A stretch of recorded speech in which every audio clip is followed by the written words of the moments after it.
श्री शिवा नमस्तुभ्यम दोस्तों, स्वागत है आपका आपके अपने चैनल शिवभक्ति मार्ग में। जैसा कि आप सभी जानते हैं, सावन का पवित्र महीना शुरू हो गया है और आप सभी के ढेरों कमेंट्स आ रहे थे, दीदी आप सावन में क्या करते हो, किस तरह से पूजा करते हो, क्या क्या नियमों को फॉलो करते हो। तो कुछ ऐसी गुप्त बातें हैं जो मैं आज आप लोग के साथ में शेयर करूंगी, परंतु वीडियो को ध्यान से देखिएगा।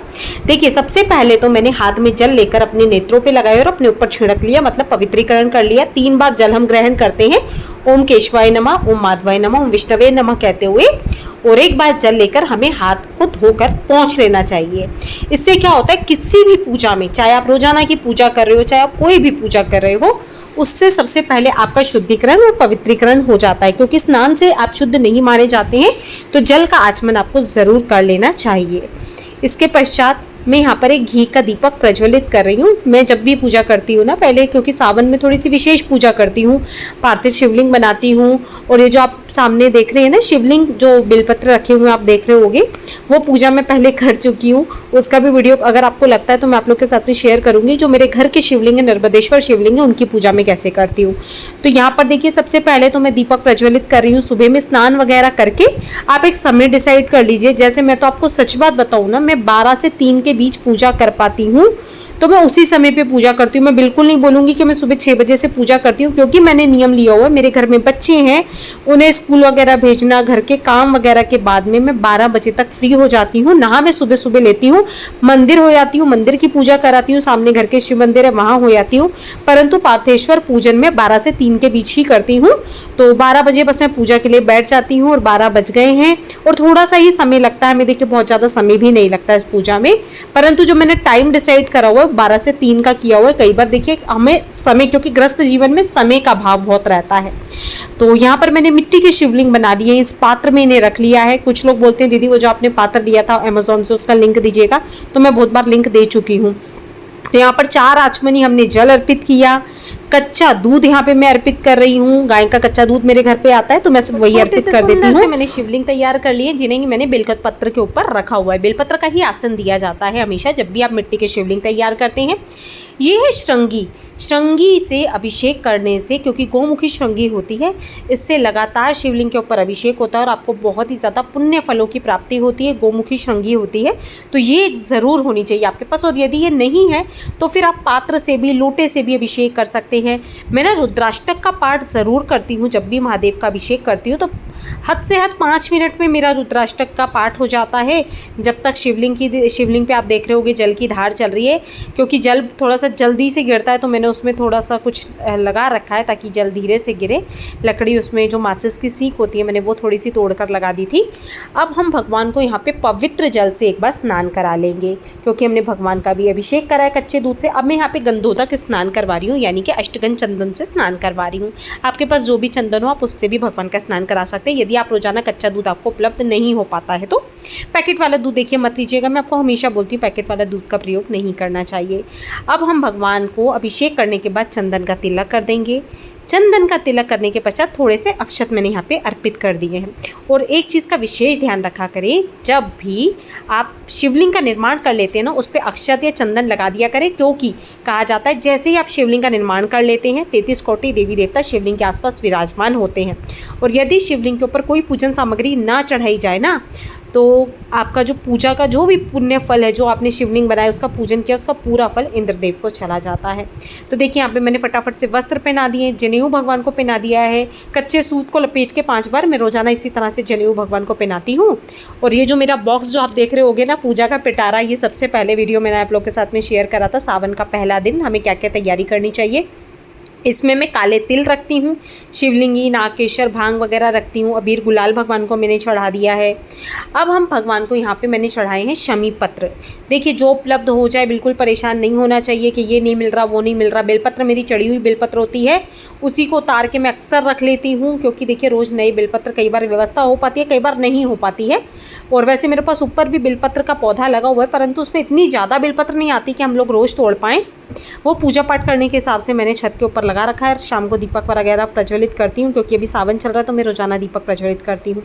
हमने यहाँ पर भगवान को बेलपत्र अर्पित कर दिए। बेलपत्र 3, 11, 21 इस संख्या में बेलपत्र आप अर्पित कर सकते हो।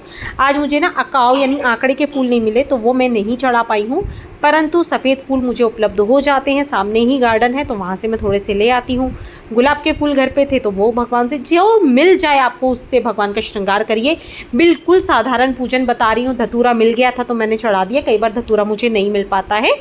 और बेलपत्र हमें अर्पित कर देना है। सिंदूर महादेव के ऊपर से लेके मैंने अपने मस्तक और मांग में भर लिया है। सुहागन महिला को ये कार्य ज़रूर करना चाहिए, उससे आपके सुहाग को लंबी आयु मिलती है, आरोग्यता मिलती है। भगवान को धूप दीप मैंने दिखा दिया है। धूप दीप दिखाने के पश्चात एक बार हाथ में ज़रूर धो लूँगी, क्योंकि क्या होता है जब आप धूप दीप दिखाते हैं ना तो आपके हाथ निर्माल्य यानी कि गंदे हो जाते हैं। हाथ धोने के पश्चात ही भगवान को भोग अर्पित करना चाहिए। बार बार हाथ धोने जाना नहीं होता है। आचमन जो आपने भरा हुआ उसी से एक चम्मच लेकर आप भगवान के सामने पूजन वगैरह जो करते हैं उसी से चल लेके आप हाथों को धो सकते हैं। अब भगवान को भोग लगा दिया है। भोग लगाने ते समय एक चीज़ का ध्यान रखिए, बेलपत्र ज़रूर रखिए भोग में। जैसे आज मुझे मिठाई मिल गई थी तो मैंने मिठाई रख ली है, उसके ऊपर बेलपत्र रख दिया। रोज़ाना मैं मिश्री का भी भोग लगाती थी। गुड़ शक्कर जो भी हो, जो भी फल हो उसका भोग लगा दीजिए। जल रख दिया है। अब ये जो आप मोबाइल में देख रहे होगे ना, ये मैं एक आरती करती हूँ, बहुत छोटी सी आरती है। आरती करो हरि हरि की, करो नटवर की, जो कि मुझे बहुत शांति मिलती है इस आरती को करने से।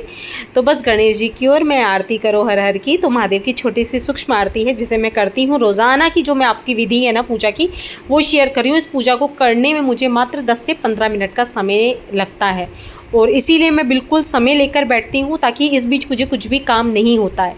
तो जब आप बिल्कुल फ्री हैं ना तब आपको पूजन अर्चन करना चाहिए। ऐसा नहीं है कि हमारे घर में काम पड़ा हुआ है और हम इतनी देर पूजा करने बैठ गए, क्योंकि 10 से 15 मिनट भी थोड़ा सा शांत मन से अगर आप बैठेंगे तो आपका पूजा में मन भी लगेगा। ठीक है, भोग वगैरह अर्पित करने के बाद यहाँ पर हम भगवान की आरती उतार देंगे। कपूर से मैं यहाँ पे आरती उतार रही हूँ, कर्पूर गौरम कर रही हूँ।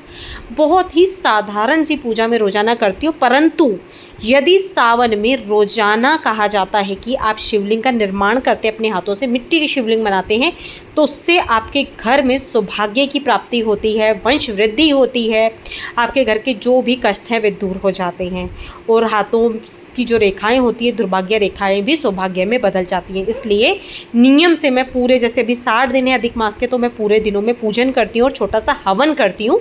हवन कुंड में यहाँ पर हमने कंडे लाके जला के रख दिए, थोड़ा सा कपूर डाल दिया।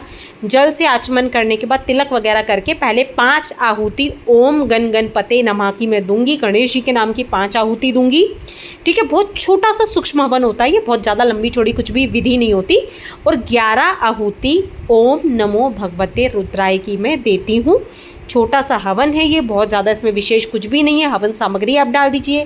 हवन सामग्री आपके पास नहीं है तो कंडा जला के आप घी से भी आहुति दे सकते हैं। गुड़ और घी को मिलाकर भी आहुति दी जाती है, क्योंकि इस पहले के ज़माने में गुड़ और घी से ही सबसे ज़्यादा पवित्र हवन माना जाता था। तो अगर आपके पास गुड़ घी है तो आप उससे भी भगवान की पूजन अर्चन कर सकते हैं। अब ये जो भोग मैं लगा रही हूँ ये पूजा होने के करीब 1 घंटे बाद देखिए मैं भोग लगा रही हूँ, क्योंकि जो खाना मैं व्रत में खाती हूँ मैं एक ही समय सावन में भोजन करती हूँ। तो बस इसी का मैंने भोग भगवान को लगा दिया। बिना प्याज लहसुन का मैं एक बार भोजन करती हूँ तो वही भोग भगवान को मैंने अर्पित कर दिया है। अब बारी आती है भगवान के विसर्जन की।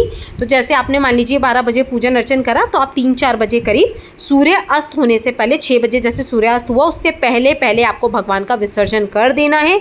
सारे बेलपत्र हमने हटा लिए हैं, बस जो शिवलिंग है उठा के हमें यहाँ पे पात्र में हमने रख दिए हैं। यहाँ पर मेरा बेटा मेरी हेल्प कर रहा था वीडियो शूट करने में, क्योंकि आप लोग हमेशा पूछते हो दीदी विसर्जन कैसे करना है। यहाँ पर पात्र में हमने जल छोड़ दिया है। जल में मैं डूबे रहने देती हूँ भगवान को। उसके करीब जब मिट्टी घुल जाती, क्योंकि मेरी मिट्टी इतनी अच्छे तरीके से तैयार होती है कि वो रात्रि भर भी यदि रख दिए जाए ना तो शिवलिंग मेरे कुछ भी नहीं होता उन्हें। तो बस ये अब मैं 1-1.5 घंटे बाद इनका विसर्जन कर दूंगी, किसी गमले में डाल दूंगी। और जो जल आप पात्र में देख रहे हो ना, जो हमने अभिषेक किया, इस जल को किसी भी पौधे या गमले में आप विसर्जित कर सकते हो। दूध रहता है ज़्यादा तो आप किसी पेड़ वगैरह के नीचे विसर्जित कर दीजिए। धतूरे वगैरह को भी आप ठंडा कर सकते हैं, विसर्जित कर सकते हैं। तो बहुत साधारण सी विधि है जिससे मैं पूजा अर्चना करती हूँ। वीडियो अच्छा लगा हो तो वीडियो को लाइक करिएगा। चैनल पर पहली बार आ रहे हैं, मेरी आवाज़ पहली बार सुन रहे हैं